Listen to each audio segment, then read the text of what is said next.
What's the matter, Kakarot?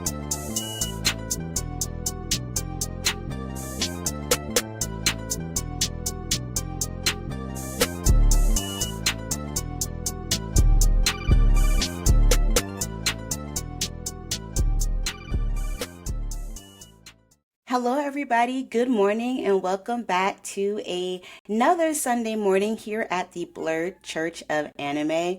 I'm your preacher, your pastor, your messenger, your speaker, whatever you want to call me. I am Black Star, here to give you another weekly message based on anime.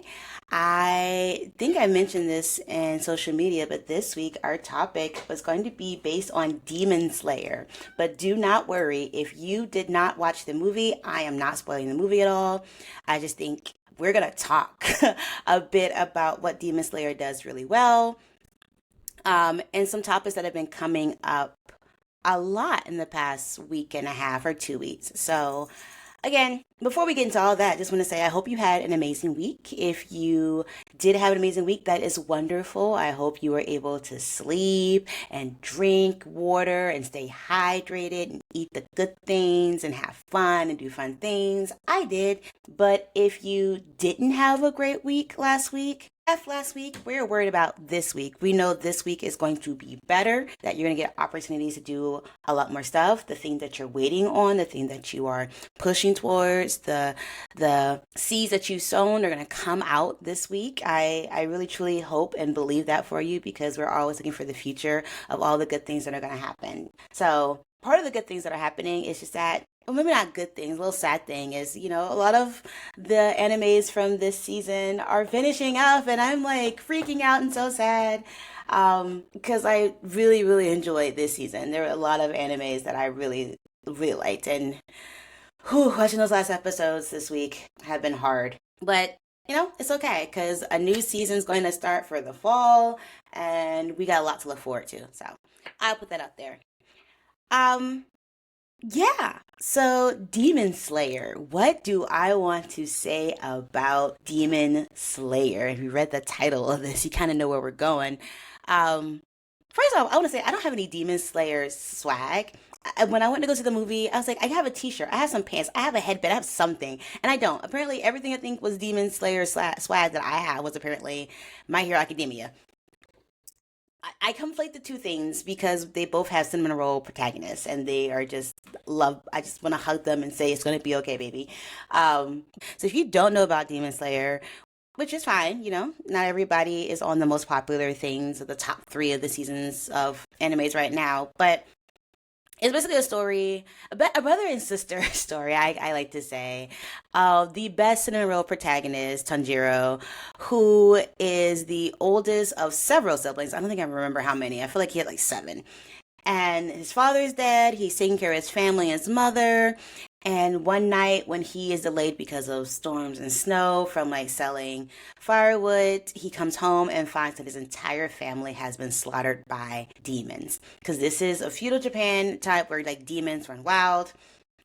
It is happening. And out of the massacre, he finds one sibling who is not dead. His oldest younger sister.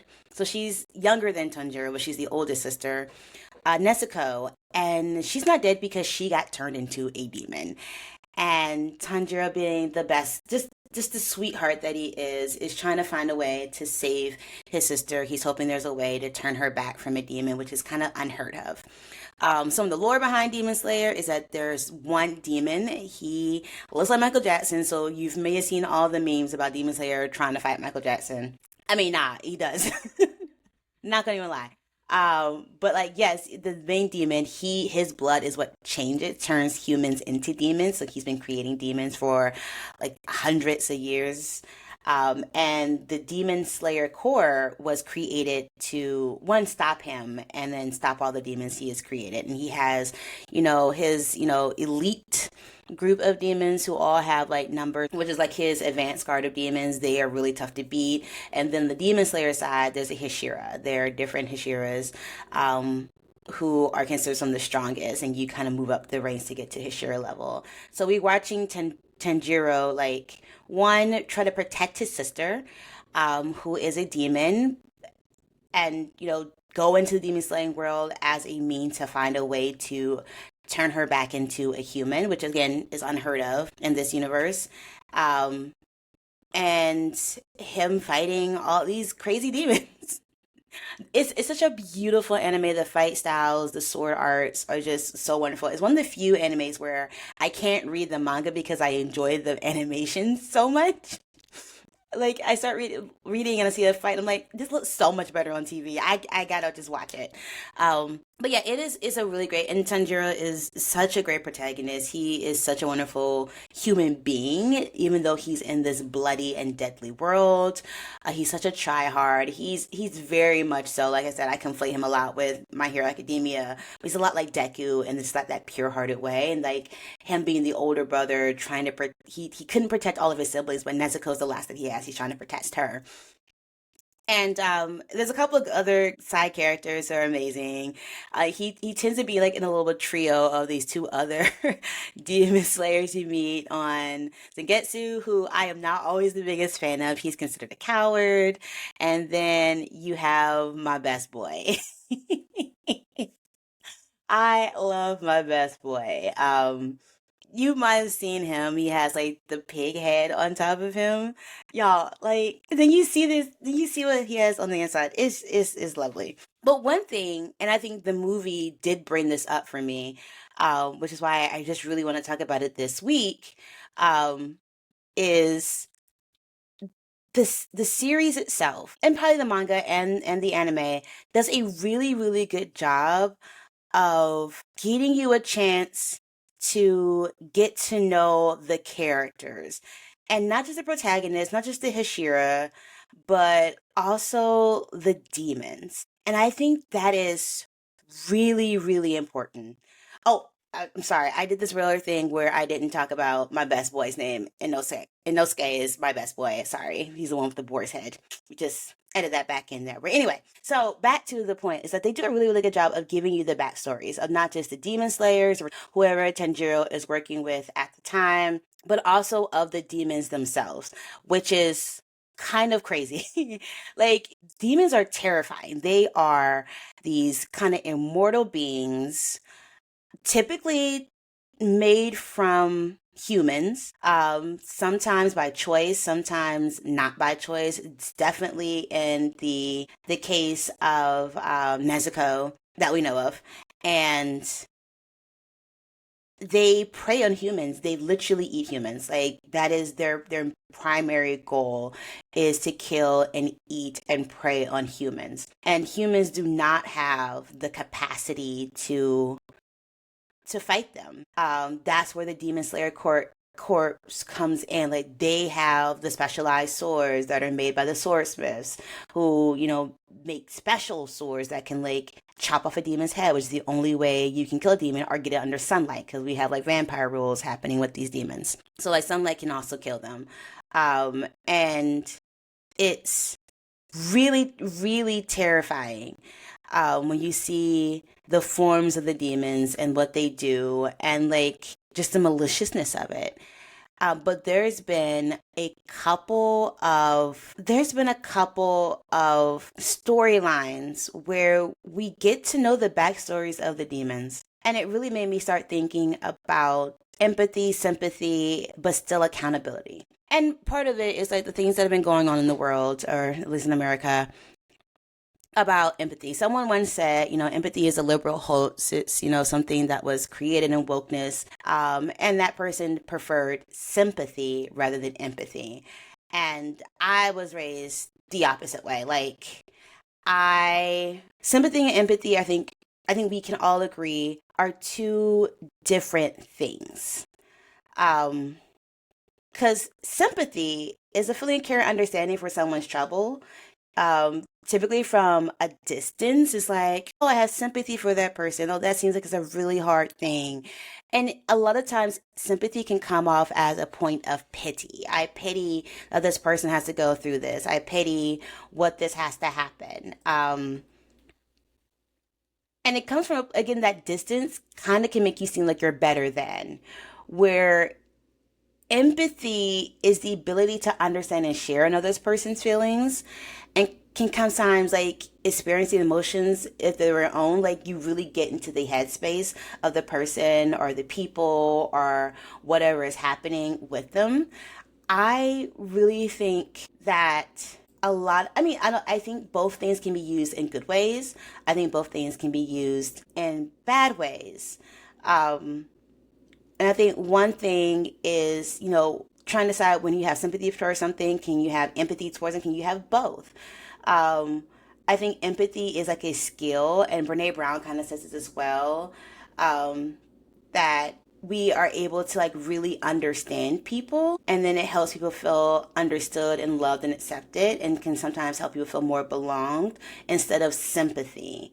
And I think that goes a little bit deeper in the conversation versus just, oh, this really, that sucks for them. I mean, and sometimes you can have empathy because you don't know what it's like to do that. But sometimes it's like empathy is really trying to find the connection in what's happening and why it's important to like really to try to put, even if you can't put yourself in their shoes, trying to understand it, I think is really really really important, versus the sympathy part is just like, it happens. I feel bad, like it sucks, like, sometimes but sometimes you have to keep your distance.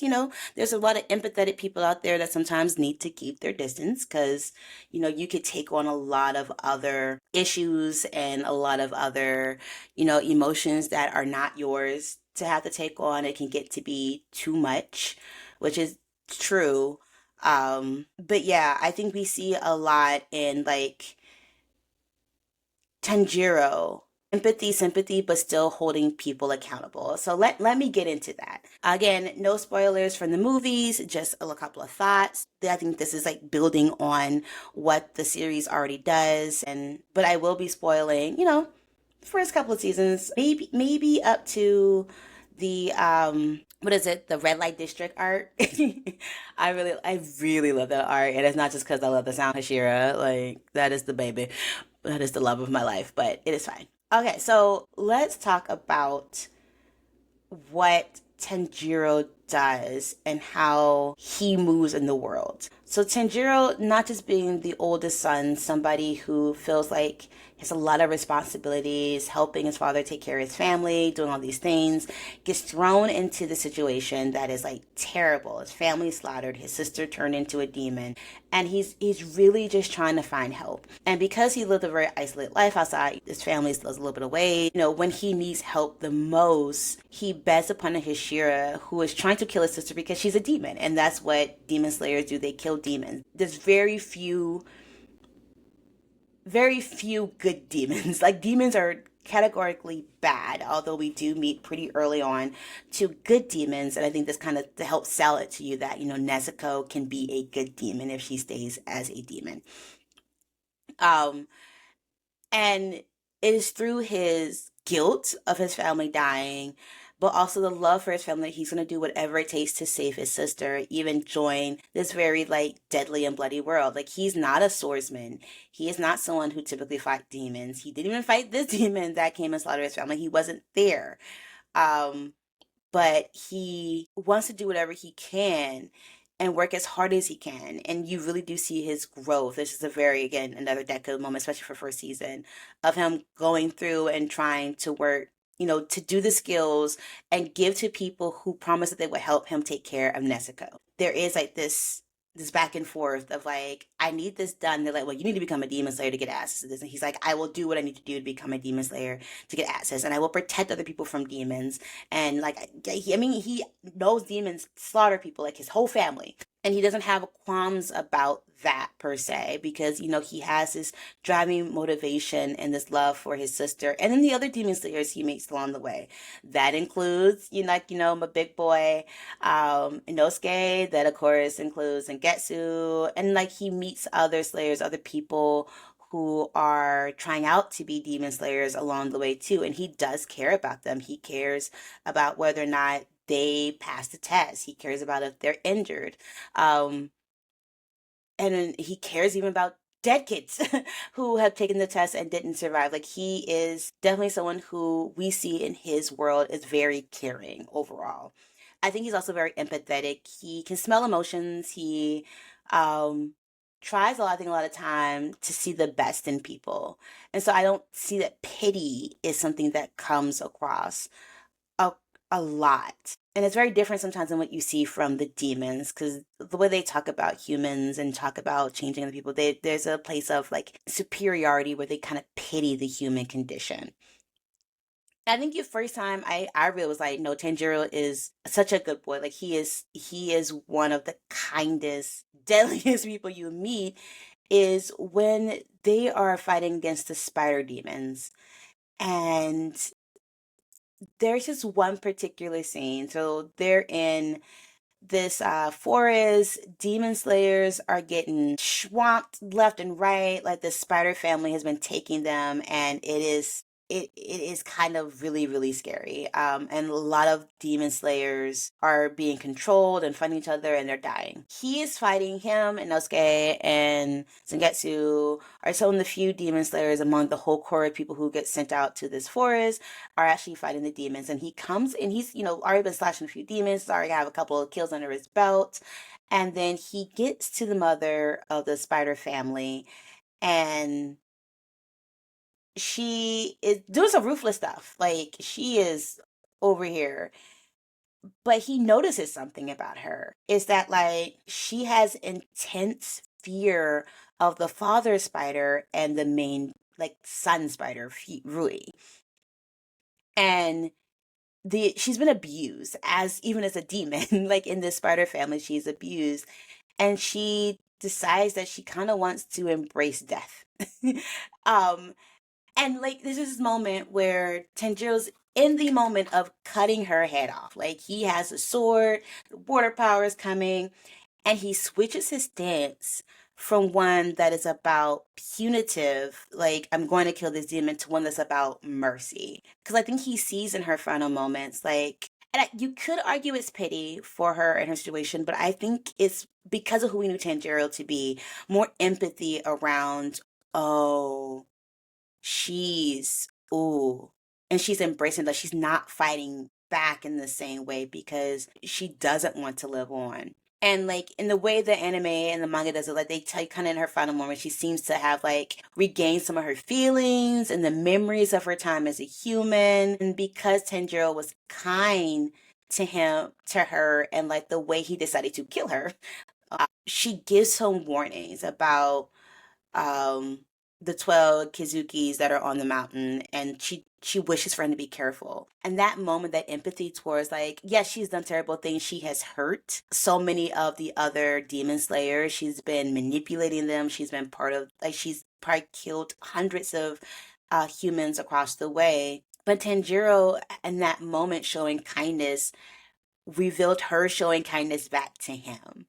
And I remember watching that scene, like, kind of blown away, because this is not what I was expecting for him to switch. And I don't think anyone else in the storyline at this point would do a thing like that. Um, and it really sits like in my mind's eye, this idea that in the midst of her doing such bad things, but to recognize her and to recognize her humanity, even though she's a demon, and grant her like an easier death, a kindness, was just so moving. And it moved her to want to help Tanjiro as well. And I think a lot of times empathy drives us to kindness, where sympathy can drive us to niceness. And I always do say, like, kindness and nice, kind and nice are two different things. Nice can mean nothing inside cares enough. It is easy to just be nice to people, to get them move away and be detached. I think kindness is an actual skill, a lot like empathy, where you want to do better or to help someone in a genuine way. But I'll also say, like, he still held her accountable. He didn't stop. Tanjiro still held the spider mother accountable. He didn't stop from killing her. He didn't stop his attack because, again, she's a demon and she has hurt hundreds of people. She was actively hurting demon slayers and manipulating them with her threats. Like, it is a thing she was doing, and he had to stop it. And he did. Like, he did it. I think we can be empathetic, but still hold people accountable. And I think Demon Slayer showed you so much more, even more than what like someone like Tanjiro or like we the audience see more than the characters who are fighting them see. And it's been kind of crazy to me that we get these demons backstories, and you realize that a lot of demons became demons because they were generally afraid to die. When they're given the option by the upper ranks or whoever had the power to turn them into demons, they take it because they don't want to die. And some of them do it for just generally being, having animosity towards humans and towards their life. I think when we get to the red light district arc where they're fighting, they know there's an upper rank in there and they're fighting, and it turns out it's Daki, this like this courtesan who is there, and she's been in here for a while, but then you find out it's not just her, it's like um it's her and her older brother Gyotaro. And like this is a battle. Like they're not good people. They have been killing hundreds of humans, living in the shadows. Her as a geisha has like really, used that as ability to like prey on humans and kept so many deaths abound in that area. But when you see their life story, when you get to Gitaro, who is this disfigured human, he's ugly, he's skinny, he's poor. And the only thing he is proud of is that his parents produce his little sister who is gorgeous.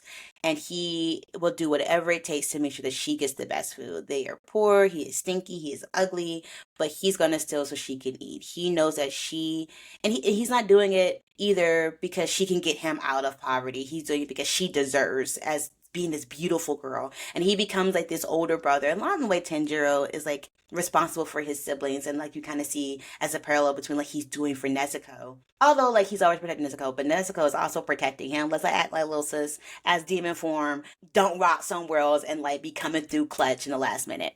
But anyway, he's trying to protect his sister, and you see that he's beaten down. He is in abject poverty. He is looked down. He is shunned by other people in his village, and then his sister is killed like brutally. And the one thing he's living for is taken from him, and he chooses to become a demon. He gets up. I think we're seeing like when you treat people less than human, they become less than human. I think it's like an underlying score of Demon Slayer.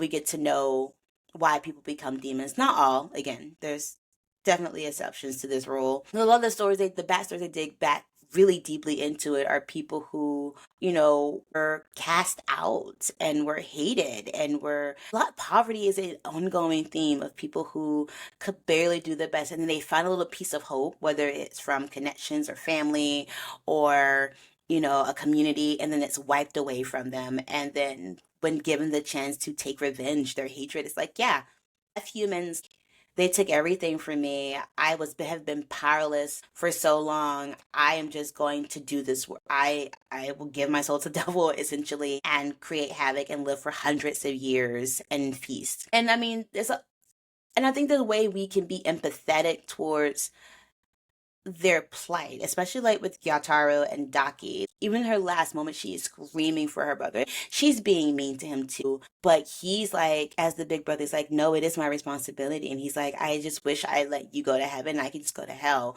because I've only wanted good things for you. And she's like, I don't want to be away from you. You've been the only thing. Like their relationship, the love for each other is heartbreaking and it's beautiful. And even though the demon slayers, the Hashira, the people who are all fighting at the moment, because they have to fight them two separately and kill them at the same time, seems like to get them done. But, they may not know this backstory, but there's an understanding that, like, yes, these people have had, and I think us as an audience can see, like, yes, these people had horrible lives before they became demons, and then they chose from that horrible life to do horrible things to other people, but we can still be empathetic and hold them accountable that their reign of terror needs to be stopped. They still at the end, like, death is a release and chance to be able to like maybe make amends or go to heaven or hell or whatever have you. Like there is something to be said that being towards the end of your life, being able to reflect after you've lived hundreds and hundreds of years of just wallowing in your worst feelings,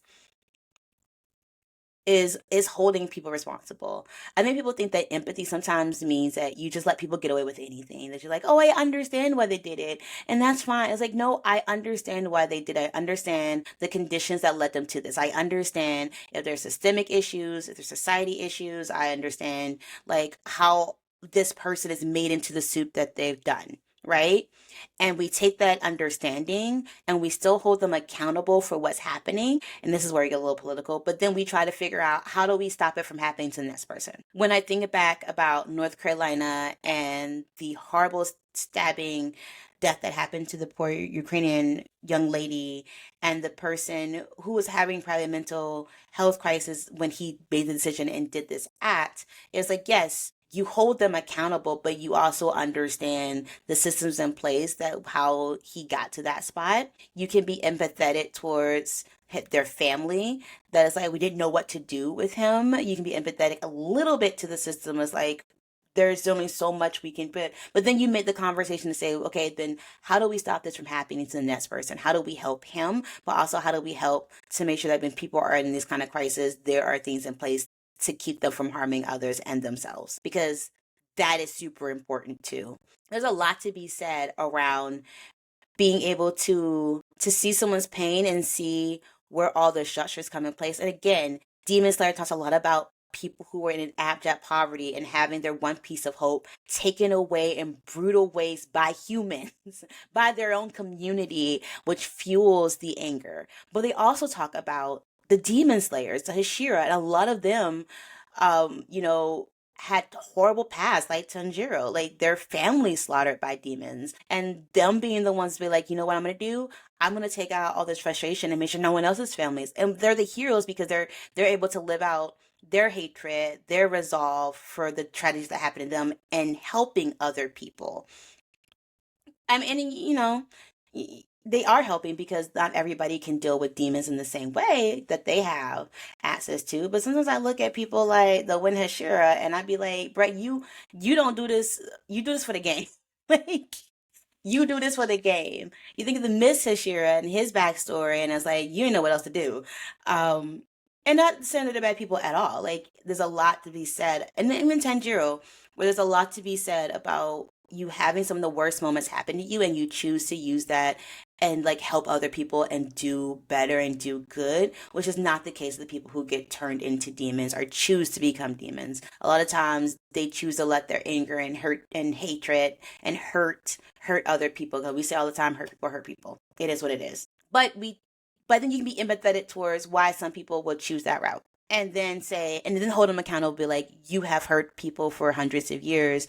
You know, this is the outcome of your hurt for this is the outcome of the pain and suffering you cause, but we do not have to be cruel to you for it, especially if you are looking back in your life and you're thinking through and had a chance, a moment of clarity. And I think sometimes, again, that empathy is exactly what Tanjiro showed towards the spider demon. You know, she was willing to die, but also willing to help at the end because someone connected with her and was willing to have mercy while still holding her accountable. Is what I'm stressing at this point. So if you've never watched Demon Slayers, it's a great roller coaster of it's a great show. It's just a great shonen show with wonderful fights, beautiful artwork, really strong characters, amazing backstories to a lot of the characters, and sometimes you just never know what you're gonna get. For those who have watched it and haven't seen the movie yet, like these themes gonna make a lot more sense too as you watch the movie. It's so important. Infinity Castle is just amazing. Cannot wait for the next section of it. And for those who have seen the movies, I think you can don't put spoilers in the comments here because I don't want to spoil it for people who haven't seen it quite yet. But like, I hope you're kind of like picking up what I'm laying down without saying it on some of the things that we talked about. Um, Demon Slayer is just so very good at letting you see it through the other lens without excusing the behavior. And again, I think we can be empathetic and still hold people accountable because the point of empathy without accountability is enabling, which is what we don't want to do. We don't want to be like, it's fine, we'll create more demons. Well, yeah, go. Like, there's parts of the people's backstory I'd be like, yeah, I see it. I can totally see it. They're not a villain. That was a relevant crash out. And then there's other parts I'm like, but then you kept crashing out for the next 20, 200 years. Like, that is not okay. You admitted other people's problems, and then that's when we have to step in and say, like, I hear you, I see you, that's not fair, do you want to change? But still hold you accountable. I am so big into restorative justice and like ways to like not be cruel while holding people accountable and like talking to demons. I don't know if that's the case, but then again, we see two demons who are helping out and doing the lot. I think it's really important to like, even from the head of the Hishira clan, the Ubayashi, was it the Yoshiki family, the master Kagaya? I don't remember. I gotta look it up. But like he knows when he can utilize and who are his enemies, which is the main big demon, that's his enemy, and versus people that they can utilize because they are important to the fight, and like thinking about what is the overall goal that we need to get to. And that is super important, knowing the overall goal. So yeah, I could say so much more about this series, and I'm not, but just think about it. And I think in our day to day, how are we empathetic and holding people accountable? There's some time where we might need to use sympathy, but overall, I think empathy is super, super important. But till next week, I hope you have a wonderful, wonderful week. If you haven't got a chance to see the Infinity movie, I'm hoping it becomes like they did with the train. It becomes its own arc and episodes. I will rewatch all those episodes all over again, and the way they do it. And I just generally, have to think about how I feel about Muzin. That's the big bad demon, and his different guises, whether he's Michael Jackson or Boy Geisen or Lady of the Night Geisen. I have different feelings about him every time I see one of these faces. And Demon Slayer is making me think about that. I hate that for me. But I'm just rambling at this point. So I'll just leave y'all with I hope you have a great week, and I'll see you next time. Bye! The Blurred Church of Anime podcast is produced by Blackstar, aka Lauren Tillman, written by Lauren Tillman, and hosted by Lauren Tillman. Music created by EL47.